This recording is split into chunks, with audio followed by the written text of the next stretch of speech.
एक तरफ सलाहुद्दीन अयूबी अपनी फौज के साथ वसी मैदान में खड़े थे और दूसरी तरफ समंदर की मौजों के करीब याफा का किला दुश्मन के निशाने पर था।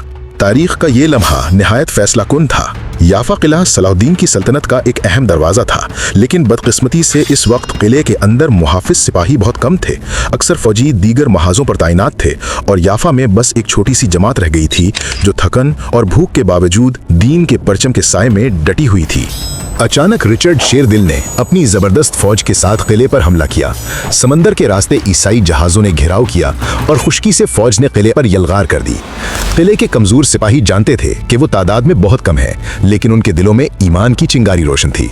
एक सिपाही ने अपने साथी से कहा, अगर हम आज शहीद हो गए तो कल क़यामत के दिन अल्लाह के हुजूर फतहमंद खड़े होंगे। दुश्मन के तीरों और मंजनीकों ने किले की दीवारें तोड़ डाली। याफा के अंदर मुसलमान सिपाही बहादुरी से लड़ते रहे, लेकिन दुश्मन की कसरत के सामने किला हाथ से निकल गया। रिचर्ड ने याफा पर कब्जा कर लिया और सलेबी परचम किले पर लहराने लगा।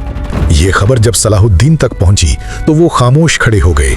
उनके दिल पर ऐसा बोझ था जैसे एक बाप अपने बेटे को खो दे, लेकिन उनकी आंखों में गम के साथ साथ सब्र और अज़म की चमक भी थी। उन्होंने कहा, ये किला हमसे छिन गया, मगर ईमान हमसे कोई नहीं छीन सकता। हम फिर लौटेंगे इंशाअल्लाह। ये मंजर दिल को छू लेने वाला था। एक तरफ वक्ती शिकस्त, दूसरी तरफ ईमान की कुवत। यही सलाहुद्दीन की जिंदगी का खासा था कि वो हर नुकसान के बाद मजीद हिकमत और सब्र के साथ आगे बढ़ते थे।